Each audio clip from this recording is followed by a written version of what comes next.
Welcome to Louisiana Heartbeats. I'm Sudie Landry, and today I have a new author sitting at my table. I'm excited to be able to present to you Bob Bienvenue, who has just authored his first book. Hi, Sudie. Hey. How you doing? We finally got to this stage. It took so long. Yes. I was so glad. And I thank you for all your help. It wouldn't be out right now if it wouldn't have been for you. So Well, let me kind of tell a little bit of the story there, Okay, Bob. okay. First of all, Katie Anna, Bob is someone who deals with a health issue daily, but through all the years, he didn't let that stop him from pursuing his dreams.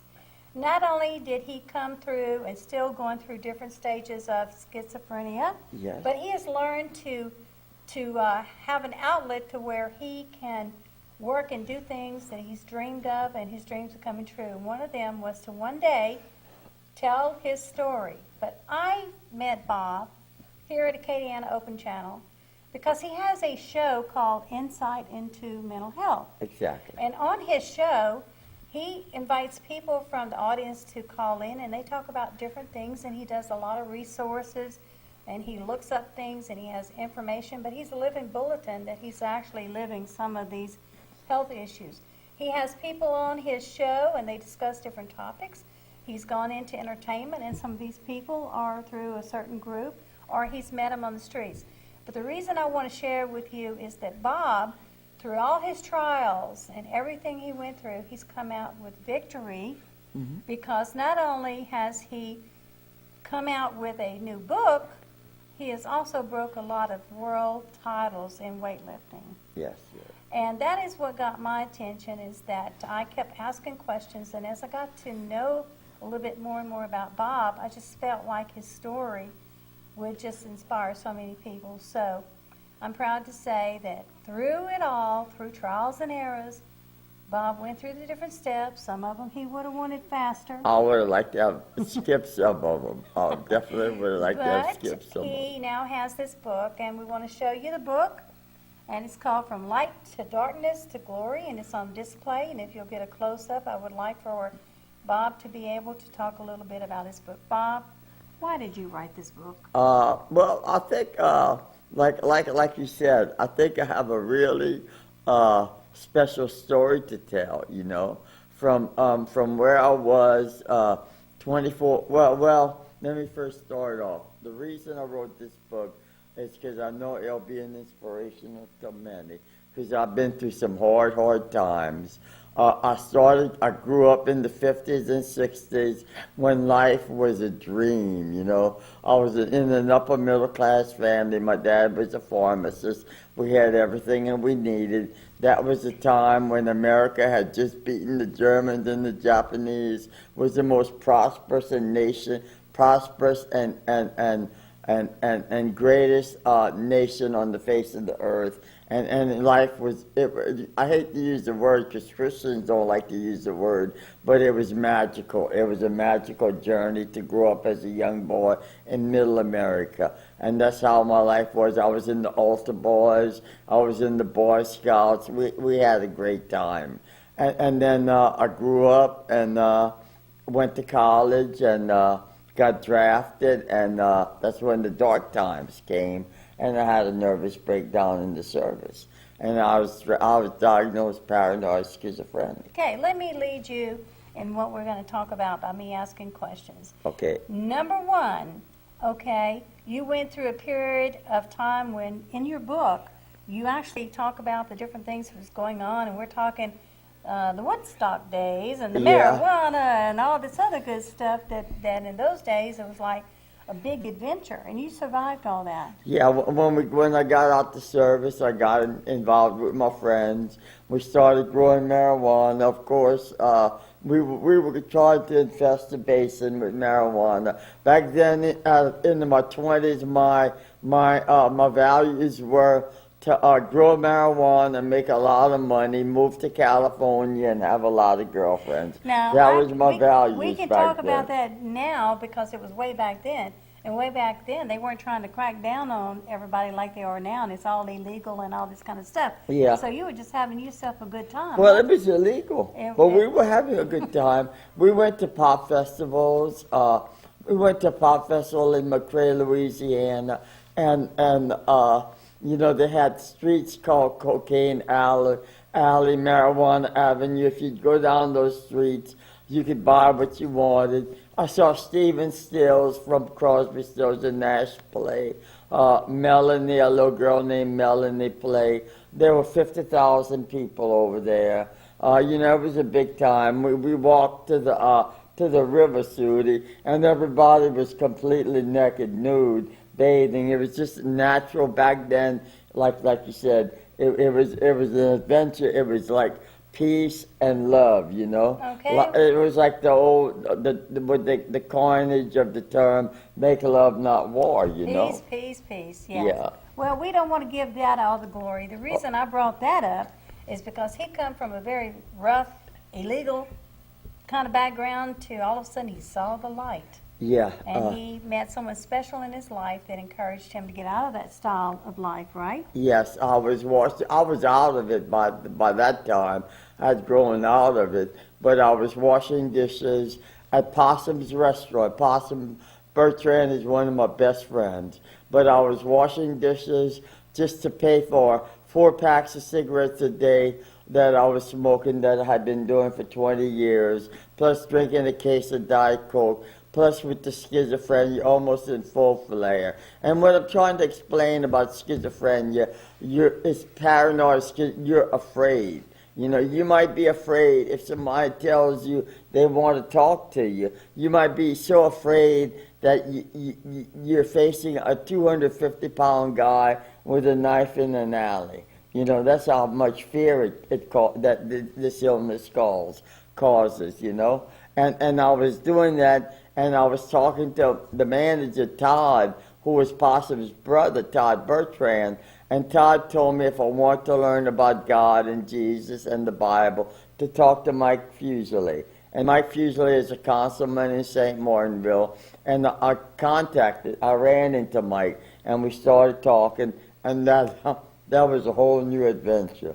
I got to meet this certain entity, this marvelous entity, who was actually the creator of mankind, Jesus Christ. And my life has, you know, I've never looked back, you know. And that's the reason you're still here today, because Acadiana, he went through so many different downsides in his life, from failed relationships to jobs to being in the service to coming out of the service. And then his passion from high school to be in the sports, I understand, is what you started, what is it, pole vaulting? I was and all pole that? vaulting. I had pole vaulted. After I met Mike, I got into pole vaulting. I was 50 years old and I could pole vault 8 feet. But by the time I started to wane down, and then after that, I just decided to get into the powerlifting, which is weightlifting. Okay, for people that do not understand, you can travel all over the United States and out of country to compete. When did you start competing for what trophies? When did you first start competing? I guess it was 2004. I started 2004. competing, yeah. In 2005, I went to Colleen, Texas. Me and a friend of mine, Jamie Balut, who was the co-founder of this show, of my show Inside the Mental Health. Jamie passed away since, but he went with me to Colleen, Texas. I competed in the USAPL National Powerlifting Championships, and I came out third. Now, recently you went to competition, I think around April, or was it? You had a picture and you won 11? Last year, You broke 11 records? I won 11 world titles in April, and I won with the AAU, and I won 8 world titles in October. So actually, last year I won with the AAU, and AAU is the biggest sports organization in the world. But with them, I won 19 world titles. Okay. Now, you went through all of that, and you've experienced different things, and you still give God all the glory for getting you through all those dark times, which the name of your book is From Light to Darkness to Glory, which Yes. means you've been there, you've done that, you're not doing it anymore, and you are in a new life.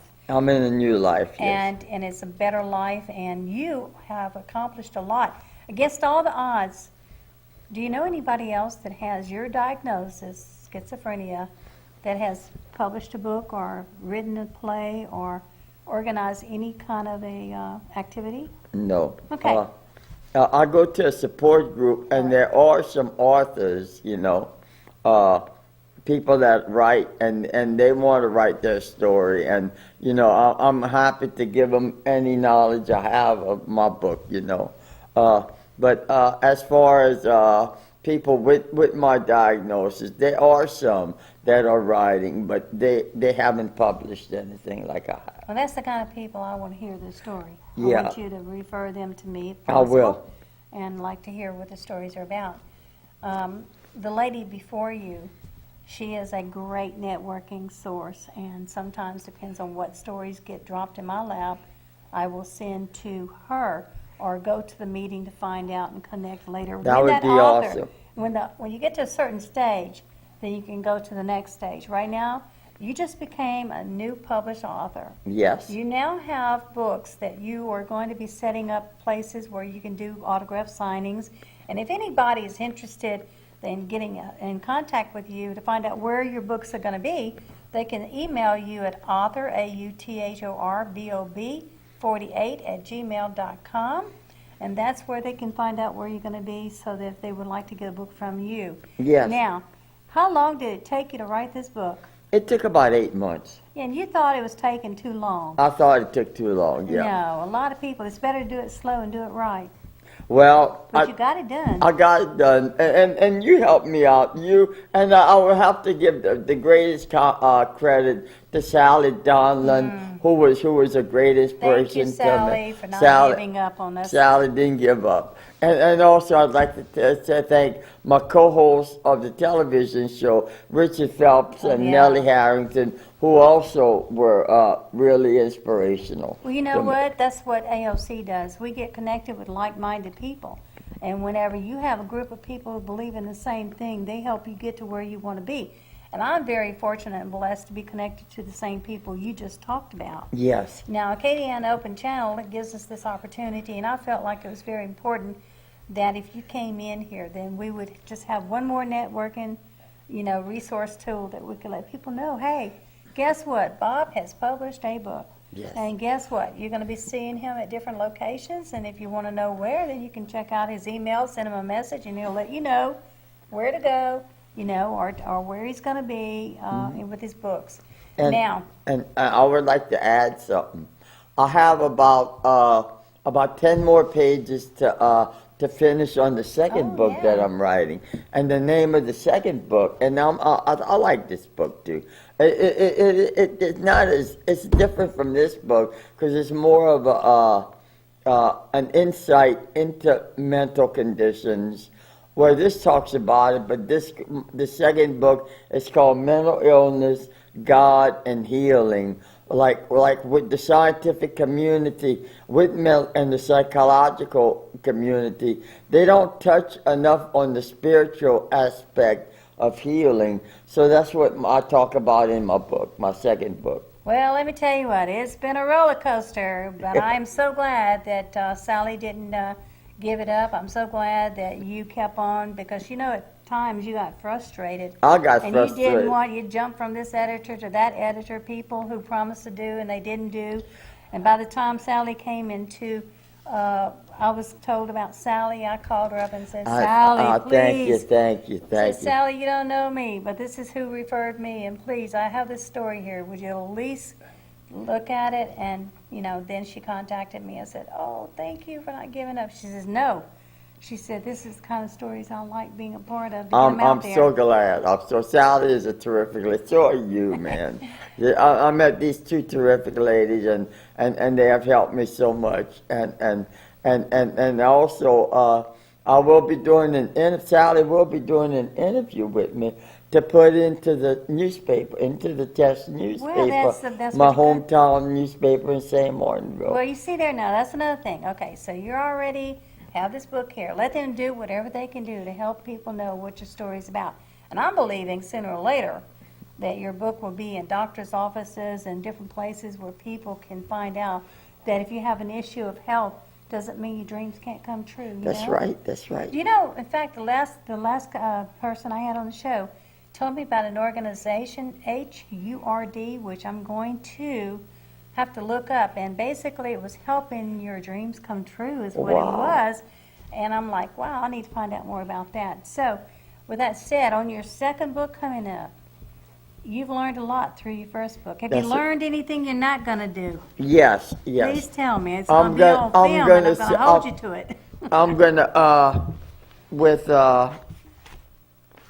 Are you going to try and stay with the same people that helped you at this with time? good reading books, Sally Donlin and Mike Stagg, I'm going to go with them. And they're local. And they're local, and I'm going to self-publish with them. You know what? It's so important to me. My heart, even like Acadiana Open Channel, my heart is local. So if I can get people connected to local people, that's what my heart is all about.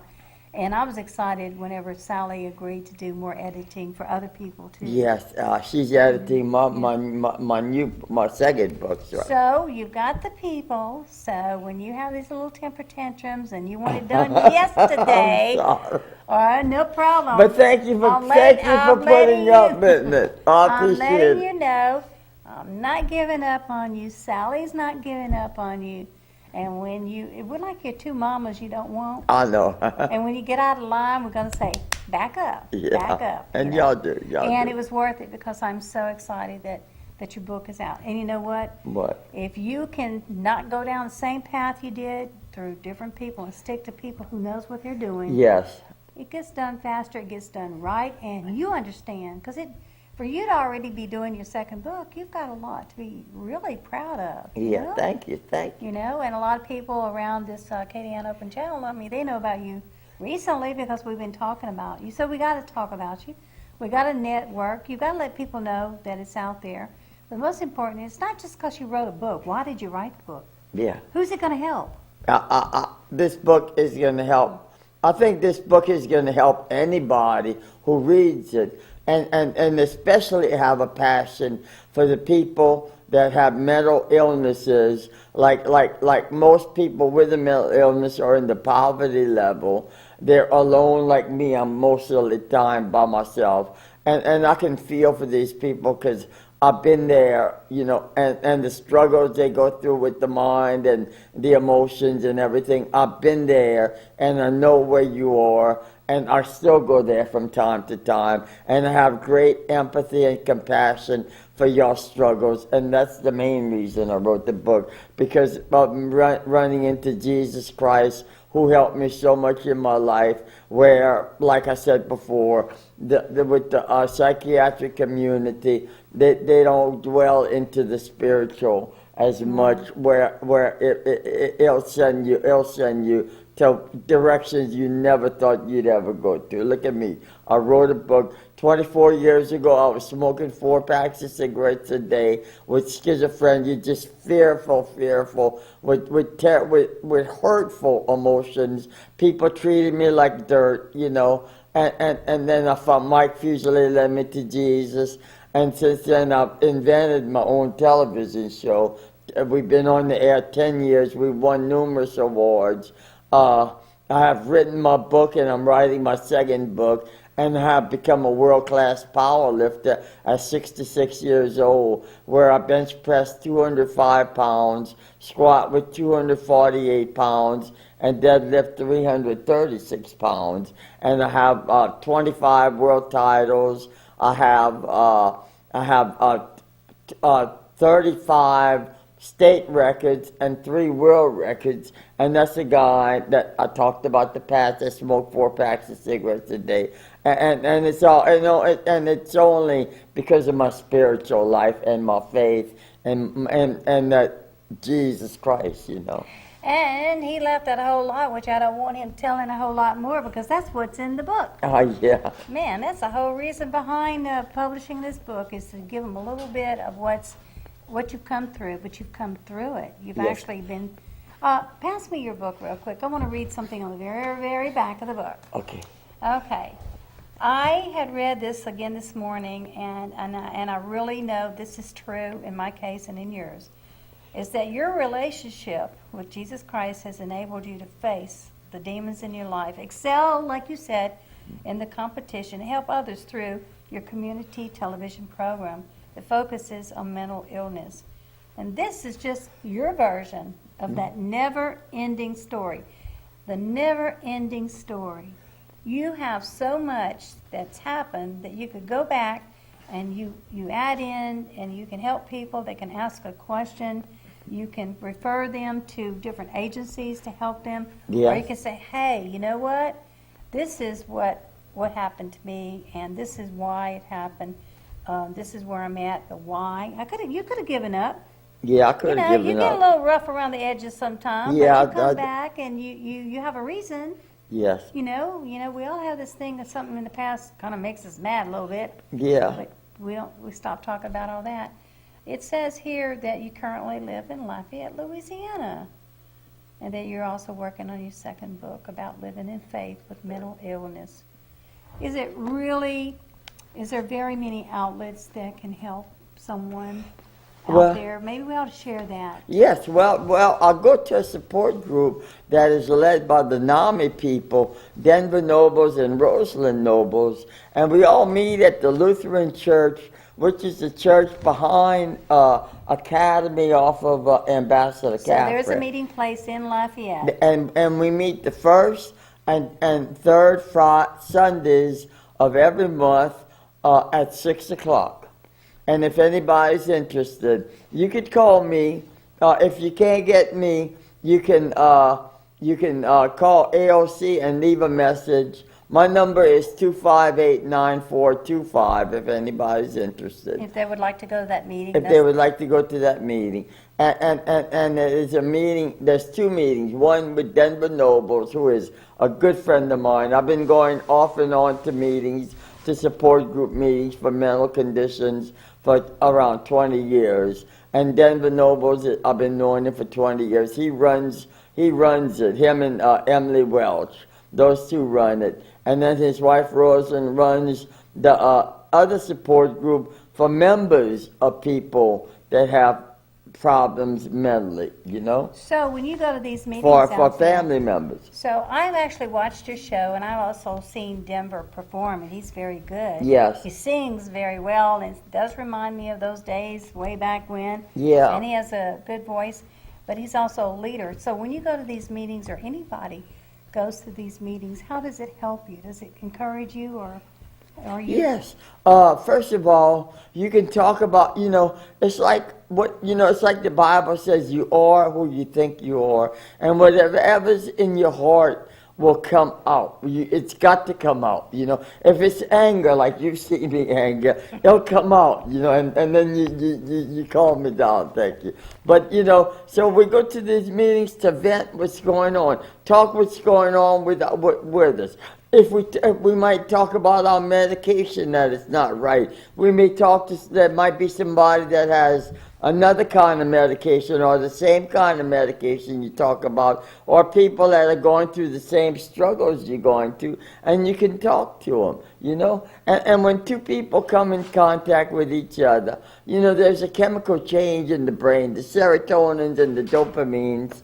And I have a better idea. What? Tune in when does your show play? Every Tuesday at 8 o'clock. And what channel? On 15 or 16 on Cox Cable, and I think 4 or 5 on That's LUS. right. So to learn more about what he is involved in, he has a show, like you said, has had over how many years? 10 years. Well, we're at the end of the show, and I just want to remind everybody that you have newly released this book, From Light to Darkness to Glory, and that if they'll check out your email, they will be able to see where your book will be available. Yes. Until then, I want you to check us out every Tuesday night at 9 o'clock. It just might be you or Bob that we're showcasing. So if you would like to be on the show or his show, then let AOC know. Let us hear from you. Until then, I'm going to say, Bob, Thank you for being on the show, and happy writing. Thank you, Sudie. And glad that I was part of your journey. I got to give you a hug for that. I All right, appreciate why it. not? Oh, thank you, Sudie. You're welcome. It is all good, and Katie Ann Opachal is proud to be a part of your journey. Thank you. Thank you, Sudie.